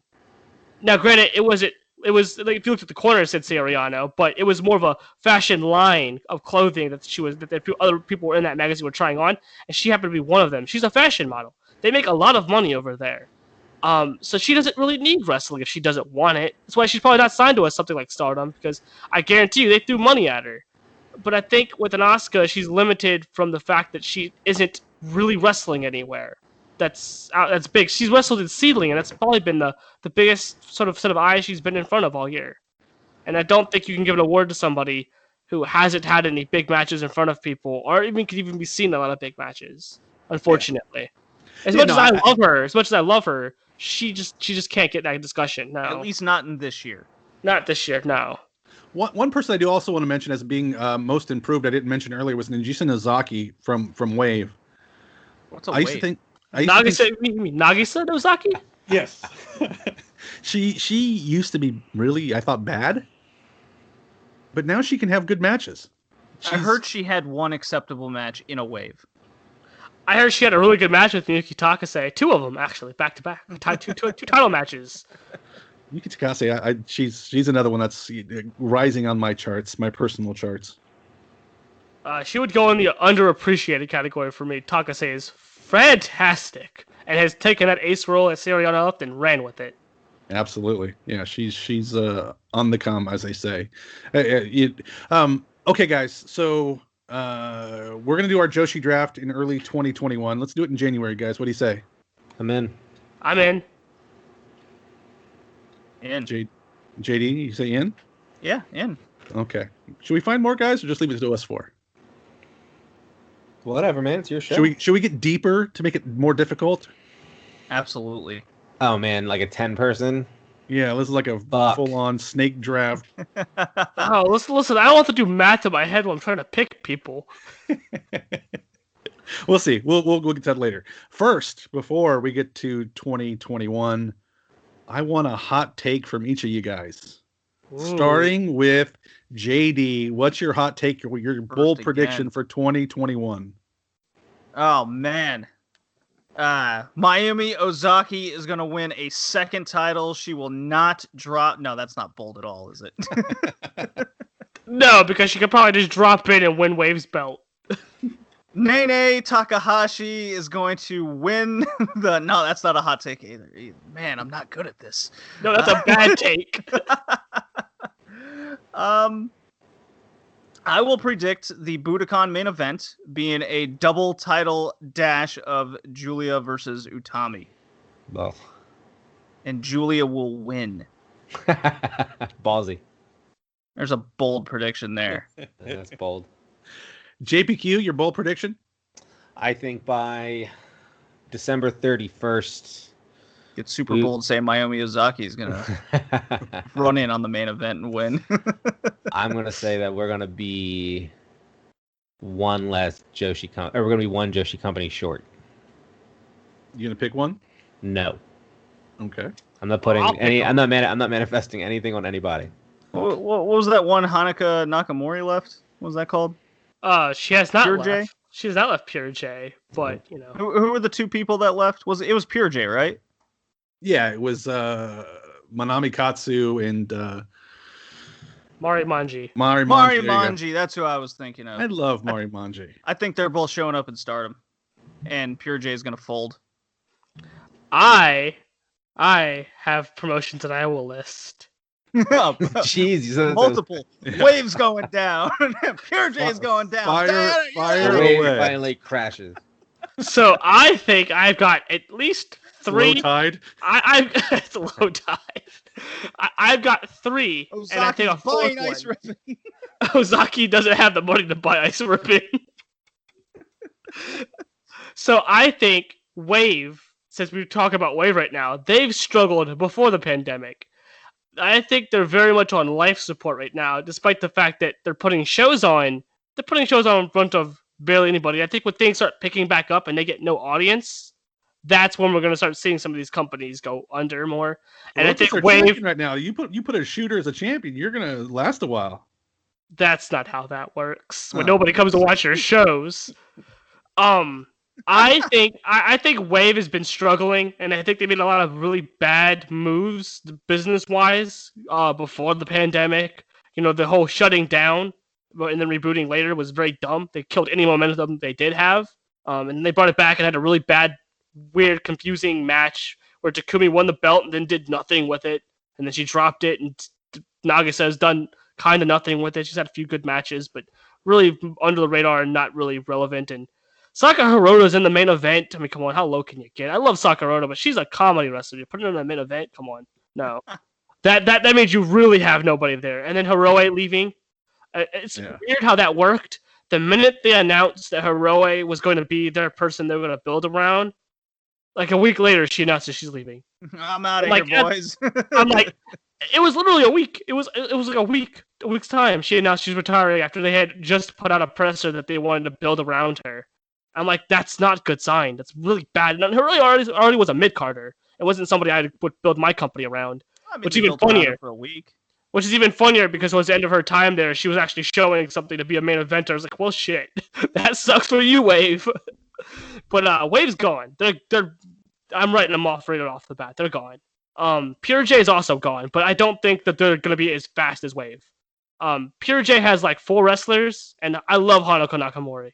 She's widely underappreciated for just how good she is. But she's in a company that's full of old people and that has almost nobody come see them anymore. They were great when they were JWP, and they've already died twice, and this is their 3rd incarnation. I don't think they come back from this one. I think they've been on life support for a year now, even before the pandemic. much like Wave, but I think in a little bit more of a low-key sense, with their attendance constantly dropping. They're just not going to be around much longer. And then Where Diana... does Hanukkah Nakamori end up when Pure J folds? Freelance. Yeah. Freelancer. Freelancer. Freelancer in Oz Academy? Probably. And then the next one I think is going to close is I think it's going to be Diana. Not much of a bold prediction there, but Diana itself feels like it's been running into a wall for years now. And not just talking about booking wise, their attendance has never gone up. It's gone down to steady. They don't own their dojo like a lot of these companies do, which is even scarier for them because if they don't own it, that means once they can't pay rent, they're kind of out. And that's where they're running their shows right now. And I think that's also not a good thing. And they also don't seem to manage things very well. They have a lot of low rent. If you look at their shows, their equipment's very old and beat up. And that's, to me, means they haven't invested money in the infrastructure of their own ring or company, and that reeks of not having a lot of money. And then I think Marvelous is probably, they're not gonna close because Chigusa and them own all of their stuff, but they're gonna downsize pretty hard. And I think they'll probably end up joining forces with Stardom in some regard. Ooh, there's a. I think the Assemble thing was a very bold move for them to try to Hail Mary their last bit of we've got to come together, and it failed spectacularly. I think had this COVID thing not shut that last show down, I don't think that was going to work anyways. You can only do so much when you're splitting money 6 ways and you're putting on really mediocre matches. When the biggest hit of your whole show is a gif of Saya Kamitani doing a Phoenix Splash, and that's got traction on Japanese Twitter, but the rest of the show you put on did not get any traction. Whoa, I mean, didn't Akira Hokuto do a dance and that got the second most traction? That traction for that was paled in comparison to the Kamitani. Still, I mean, that was the second most. You guys follow Hokuto on Instagram? Her dogs are adorable. No, Hokuto and Chigusa's little dance thing from the first show got Western Twitter talking. Japanese Twitter was talking, but not nearly as long as we were, where everyone was gifting it and making fun of it, making like jokes and fun stuff with it. Over there, it kind of was a blip and then kind of gone. It had a day of growth, and then that was it. The Kamitani gif wasn't even big when they tweeted it out. It only got big when she tweeted it out. That speaks volumes to me. That Assemble thing was never going to work. I was pretty apparent here when I said that it was just not going to work. And I think we started seeing cracks in it anyways when the lottery started looking like it was kind of rigged. Right? Every time it was like, oh, hey, look, Marvelous got the main event. Huh. Wonder how that worked out. What? It's a work? Wrestling's a work? Yeah, but the problem is there's egos involved here. When Chigusa's the one getting the main event, I can imagine it's probably rubbed a few of the people down there the wrong way, especially because it was her idea to do all of this. The scene needs to downsize anyways. We have the opposite problem that they had in the early 2000s and early 2010s, where there was too many promotions and not enough talent. Now there's too much talent, but most of the promotions are so spread thin and so small that they might as well just not exist. So, Kay, you're talking about these promotions folding. Who would be the top free agents out of those companies that are folding that a Stardom, an Ice Ribbon, or somebody else would be hot after? I think Madeline and Haruka are the first to come to mind because they're young, have a lot of upside, and don't have a whole lot of tread on them, so you can build around them and do things. I think Haruka could go to Stardom and be pretty good mid-carder.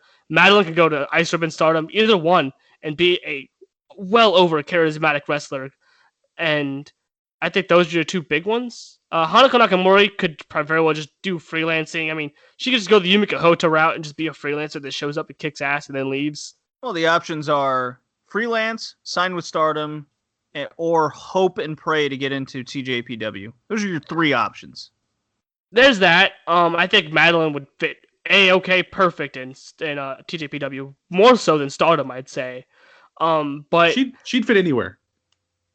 Right, but I feel like her whole shtick wise would be right down TJPW's alley in a perfect way. Yeah. I could just see her and Palm doing goofy crap now, and it would be perfect. I think that type of character would be much appreciated, much needed in Stardom. It would be, but I think she fits way better at TJPW, just comedy character wise. No. But Konami versus Madeline, I think pass. I think Konami versus anyone's a pass. Konami versus anybody in a singles match is a pass for me. So I bad. don't mind her, but yeah. I think Nagisa is gonna go freelance as well. Like you said it before, she wasn't good for a long time, and she's just started getting good. But she's also like in her mid-30s and has a lot of tread. And you don't build a company around somebody like that. She's not Shuri. She doesn't have like the cool shoot background, and her work rate's not as high as Shuri's. So you can't really do the same thing. So I don't see her going much. I see she'll probably show up at Oz Academy or something. And we all know by the rules of Joshi wrestling from the 1980s, once you turn 25, it's all over. right. She's got no chance. I think your legends from like Liane and anyone from Diana and all, they'll be fine. They'll get work and like where they need to get work. But I don't think any big signings happen outside of Haruka and Madeline. I can maybe see somebody trying to angle for Hanako if Stardom really wants a veteran sort of presence there, but I don't see why you would do it. I love Hanako, but like, what they wouldn't do something like that. Stardom did put out a feeler that they do want more veteran presence on their roster, so that's a big. That's they a got a big... little school. They can throw some of these people. Right. But that's why you sign a Hiroya Matsumoto. Hanako Nakamura is great, but she's 40 something, and what? I don't think she wants to be that big anymore. I don't think she wants to go to a Stardom and work that kind of schedule. She seems to be fine working in Pure J at a light schedule, given her age and her body. But look at unfortunately, Yoniyama killing it. Yeah, Yoniyama's a comedy character and does a lot of roly flippy stuff, so she's got longevity there. But I think you have She's to look a bump a lot. You have to look at the look of the wrestler too if you're talking about Stardom, because I think they're going to take a veteran that looks a certain way versus, in that case, Hanako Nakamura is right down that alley. Hanako Nakamura could pull off the badass hot chick thing.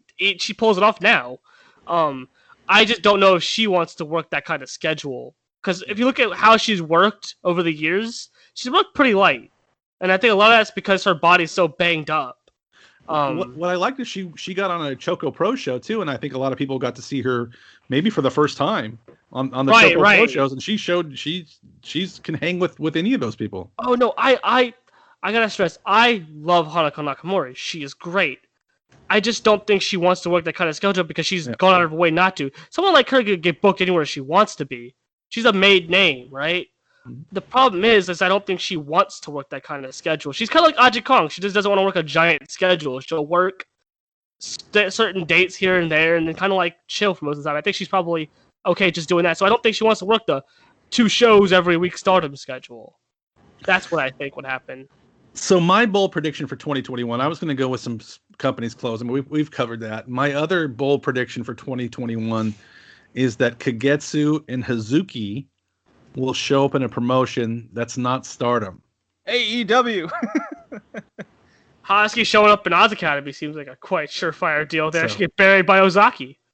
I'm not sure when or where, but I think those two will resurface somewhere in 2021 and be the outsiders coming in. Hosky is more likely than Kagetsu. I think Kagetsu is perfectly fine fading off and retiring finally. But I think she has a personality where she could go and do talking mostly, and then every once in a while can get into a match. I think she's going to be the spokesperson, the front person for whatever group that pops up in whatever promotion they pop up in.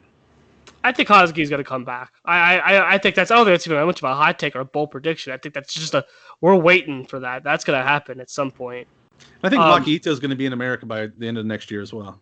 That's not much of a bold prediction. No, not at all. But I think that's going to happen. I think she's definitely going to be. I think she's going to by 2022 she's going to be the most talked about person in AEW.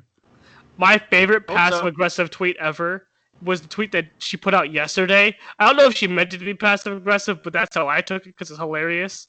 When she was with her former idol group, Link, and she's like, I was not as popular now. Now I think I'm slightly more popular. Look at her Twitter followers. 90,000. Look at their entire account. Not even 40K. It was the highest person. It was 40K. Yeah, she's the best. She's the best. Like, one of these people has a Western following and almost 90,000 Twitter followers. Their highest person had like 40, and that person's retired from the group. So. Yeah, she's slightly more popular than she was back then. Who knew? Any shocking retirements you guys see in 2021? Well, definitely not Ozaki. I can see Mayu retiring. Ooh. But I think that's gonna be way later in the year. But I can see it happening. I can see a world where that or Tam retires, because Tam's a lot of tread on her tires too. JPQ, you see any wild, crazy? It happens almost every year. Yeah. Off the wall, Joshi retirement. I could see Iroha unable to come back from her leg injury. See, I wouldn't want to. Yeah, that one came to mind too, because that leg injury is pretty bad. It's her second one. Already in the works that we just don't know about yet. It's her second leg injury, by the way. I know people are talking about. It's her second one. I was thinking about that. On the same leg, so that's not a good thing. The person I could see retiring is Mayuki. I don't know if I agree with that one. I think she's got plenty more years left. Well, I don't. I think I'm not doubting that part of it. I mean, a lot of people that retire have many years left. She's more than a wrestler. She's a pretty talented, bright woman, and I think she could easily have interests outside of wrestling that might pique her interests. Right. I think she also handles their accounting books in Ice Ribbon, from what I she does have a degree in like economic investment banking or something or another. Yeah, something like that. But I think she handles the accounting and banking for Ice Ribbon. So I don't think she's leaving the Ice Ribbon system. She might, if she retires, she's just going to do that. Jungle Kiona retires. That's what I was also thinking. I think Kiona retires. I think one of the Up girls. They already lost 2 of them. So. Yeah. Just one. I don't know which one, but it could be like Tatsumi. That wouldn't surprise me. You know. Yeah. Tatsumi. I think we're gonna get more retirements out of Stardom. I think that's where I'm looking. I would agree with that. Because remember last year, 2019, Tam had to take time off or couldn't travel with them because of her back and neck and stuff like that. Those sorts of things don't just go away over time. So she's working probably the most fierce that she's ever worked. And I feel like that's because she's going to retire soon, and she wants to get all of the best work she can out before she leaves. See that? And I see the same thing with Mayu. I think Mayu probably doesn't realize it yet, but I think she's one injury away from having to retire. She's got to be banged up. We found out how banged up Kiona was. I can only imagine how banged up Mayu is. That knee is always taped. It's always caked in tape, and she messed that up and shouldn't have been wrestling as long as she had been. Remember, she had to take that time off after the whole New York stuff with ROH? She should have taken time off before that, but she didn't. And I think stuff like that is why I think she's going to end up retiring as well. You know, I could see Saki being her last year next year. Who? Saki Kashima. There's many a Saki. I just wanted to hear you say Kashima. How about a swerve of a not retirement? What do you mean? Risa Serra changes her mind. Oh. I don't know about that, but I'd be happy. I don't know if we're going to see any major it's returns just a next year. bold statement to throw out there. Maybe, you never know. She did want to get married and have a family, but I don't think family woman, so could be honest.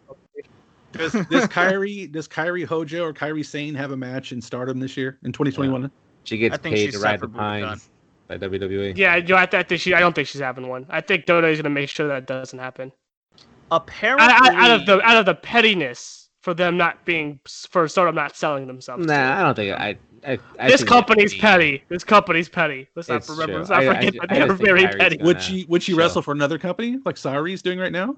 No, I don't think she would either. I think she's too loyal to Stardom to want to do that. That's why she mentioned that she wants to work Stardom. But what she says she wants to do and what she'll be allowed to do are 2 different things. And with WWE, there's a track record of them letting people say things and then no, that's not happening. So I could see that very much happening with her. Well, unfortunately, apparently the contract isn't what we think it is, and she would be allowed to wrestle. That's pure speculation, so don't take any word for it as fact that I have just spoken, but apparently it's just a you can't work the West kind of thing. It's WWE. I'll believe that whenever I see her move anywhere. Those contracts are way too similar deals with European wrestlers. Yeah, so Walter had that. Sure, but they also were probably told not to work certain places. if memory serves. Oh, we don't want you working there. PWG had that agreement with a lot of people where like they can only work, they can't be on pay-per-view or they can't be, on certain things. So maybe there's an agreement, something like that, where they can be in certain promotions but not others, not live streamed or something like that. I don't know. I mean, Stardom would definitely qualify under that one, wouldn't they? I think there's a reason why we don't see Sari in Stardom either. I think that whole "I was sick." I think that was her trying to save face because she was probably told she couldn't go. Because she seemed to be just fine like the next day and wrestled somewhere else. So I wouldn't put that on her though. I think she had to try to save some face, but let's not pretend like WWE is beneath being petty to companies, especially when not selling themselves to them. That goes for Vince and Hunter. He's no different. So, Kay, what's your takeaway from 2020 in Joshi wrestling? Oh God, I think despite COVID, I think it's a year of tremendous growth for a lot of the right companies. I think the companies that made the right moves are the ones that we see sort of talked about here. Your Ice Ribbons, TJPW, Stardoms, Gato Move, Chaco Pro, whatever you want to call it. I think going into next year, we're going to see a bigger wave of momentum from these people. But I think this year was, despite the COVID, probably the biggest, most exciting year in Joshi since I've been a fan. And I think that says a lot, the fact that these companies could do that despite the pandemic. JD, what's your takeaway from 2020? Liking Tokyo Joshi Pro. That's a big one for me, because I actively disliked that promotion for years. And with the amount of growth that the company has shown in ring, because that's a big deal to me, but also the stories clicking and the roster coming together. It's going to be a promotion I'm going to regularly cover on the podcast next year. So I'm very excited for that. That was a big takeaway from me. And Stardom's growth, it's tremendous. Absolutely love it for the industry. So there you go. JPQ? Joshi's trending up, I think, is the overall takeaway. This was a mover type of year, right? This is the people that wanted to succeed and continue and be competitive on whatever level, right? Because not everything has to be like Stardom level or TJPW level or Ice Ribbon level, but just keep your name going, make yourself known to people. And a lot of Joshi wrestling companies, did that, and that's cool.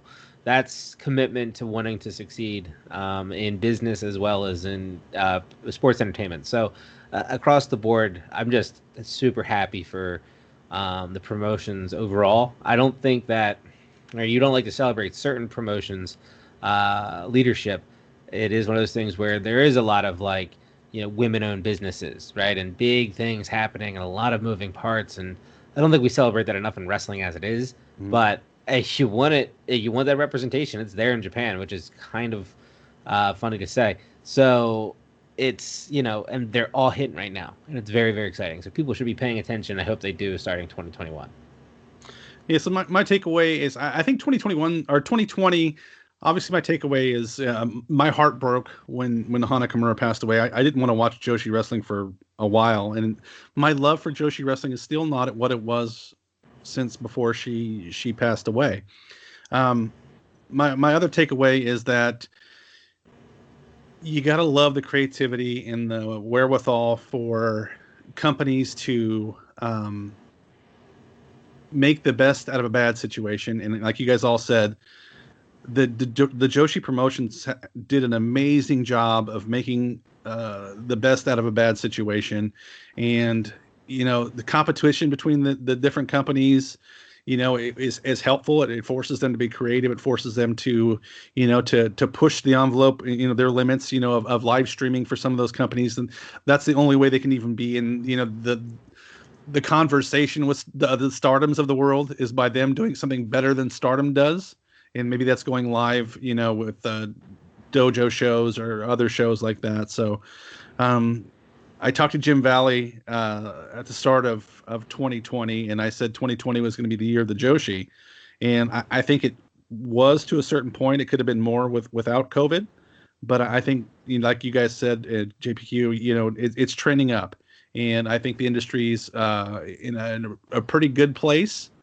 It's going to be a lot of have and have nots, and that's probably been another thing we can take away from this year is the haves were able to survive and grow, and the have nots are gonna wither away into nothing. Shout out to Jim Valley, by the way. That dude's gonna be Buff Bagwell come 2021. Mark my words. Right. Strong as an ox. Undefeated. He's the Undertaker of illness. He's not going to be beaten. I think he's up to like 6-0 now. The guy's nuts. Damn straight. He's going to be a cyborg before all of us. Hopefully, I'll get that another episode with Jim on the Joshi Pod. My other bold prediction for 2021: I'm going to get a Stardom wrestler on the Joshi Pod. Ooh. Nice. Whoa! Good luck with that. We'll see what happens. Guys, I can't thank you guys enough for what's this? Almost 2.5 hours. My goodness, we talk too much. It's almost midnight over here. Yeah, it's like 8:45 in Southern California, so I'm just fine. But guys, plugs. Kay, plug your shows. My shows. You can find my show at the Big Egg Joshi Podcast on every podcasting platform that you could probably think of. Sell yourself short, award-winning, newcoming podcaster. Award-winning. Excuse me. Thank you for reminding me. I almost forgot. Award-winning newcomer podcast of the year, the Big Egg Joshi Podcast. I run down and do sort of histories of promotions, wrestlers, sort of give you sort of the bylines, the history, their matches, important things to know to help get you into old and new wrestlers.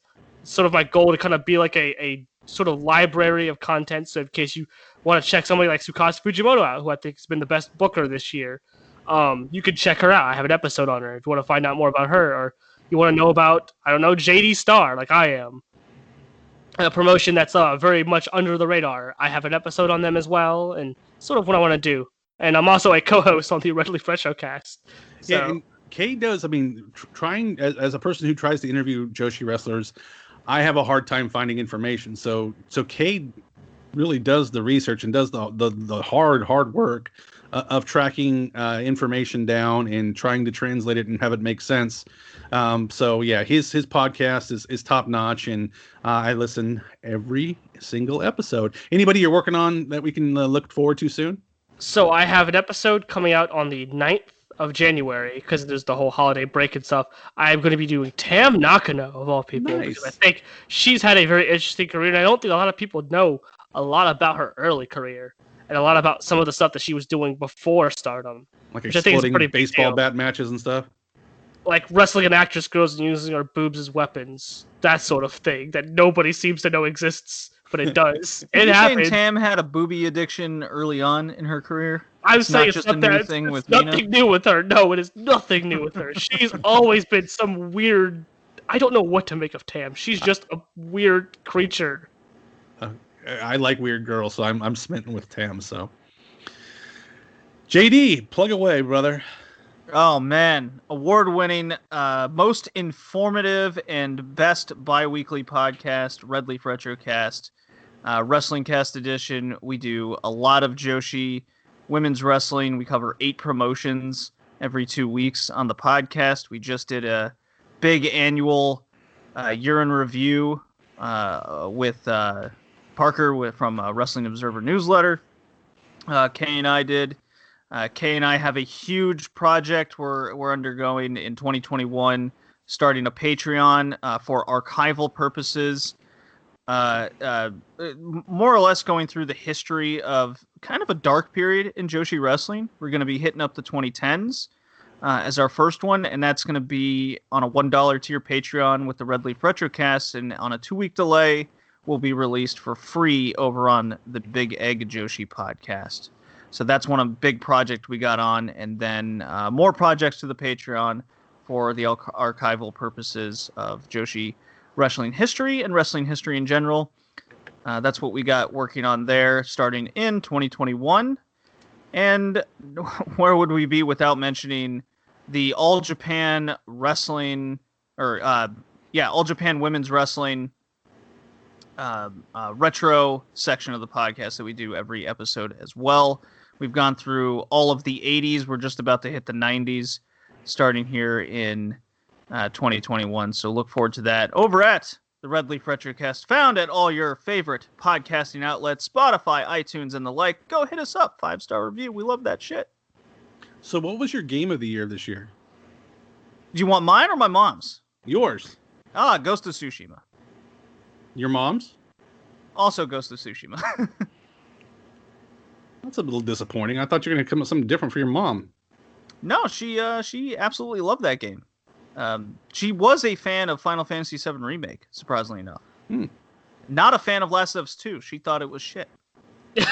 As most people did. Yeah, Last of Us 1 was... I played that one. Last of Us 2 I didn't care for. Yeah. There you go. JPQ? Congratulations on becoming a father again, by the way. Thanks, man. Yeah. No plugs. I'm retired, and But you're award-winning still. I'm an award-winning retired podcaster. And that is one half of the hashtag Queen and Pup Connection, best duo 2020. Hilarious. I love it. Thank you. Yeah, man, just chilling. It's end of the year, talking Joshi, going through a bevy of topics over a 3-hour affair with 3 of the smartest dudes on the internet, in my opinion, about Joshi. Thank you. Couldn't My ask engineering for. degree has a lot to do with that, by the way. That's right. He's breaking it down and building it back up. But Wait, love this guy. Right. JPQ, I'd love to have you back on. We can preview, do a little primer for the Tokyo Joshi Pro Show on the 4th. Sure. Yeah, we can do that. But I don't know enough. I'm learning. More than you think, man. Yeah. I know a lot about TJPW. I can help you with that. If you want Yeah. to get information, I can. I'll come on and spitball. I'll throw one-liners at K. I will receive such one-liners and give you terrible ones back. That's right. That's the dynamic. That's about it, man. So I appreciate you bringing me on, and Happy New Year, and to everybody. Just hope that 2021 is tremendously better than your 2020. Hopefully. Yeah, and for the Joshi Pod 2021, it's going to be. I'm going to try to do more episodes where it's going to be just talking with you guys or talking with other people, and mixing in the interviews here and there. They're hard to come by, but I still enjoy this process. I enjoy the podcasting game. So the Joshi Pod probably going to adjust a little bit, but still be out there. And again, I can't wait to have you guys back on. I really enjoy these conversations. We should do it more often, including the second annual Joshi draft in January. And we'll see how many participants we have. And we'll have to figure out some sort of way to find out a winner, because you just can't do it. You have to win. Oh, I got a whole idea. We'll break it down off the record. I won this year's, so I'm the defending champion because I got voted voted the winner. Fan vote off of a draft. This thing's gonna get expanded. So these fan vote bias from your own Twitter. We can't. That doesn't fly. These award-winning podcasters who won by a fan vote are complaining about me winning by a fan vote. Fan vote? How dare you? Whoa! First of all, are you accusing us of rigging? First of all, we were in a network that we're not affiliated with in their own pool of voting, and we beat out their own podcasts because we're just that good. So there you go. We beat the bias system. Modesty is not lost between those two. I will not be humble through my accomplishments. I don't know what humble even is. Ask the Iron Sheik. He'll humble you. On that note, guys, return my calls.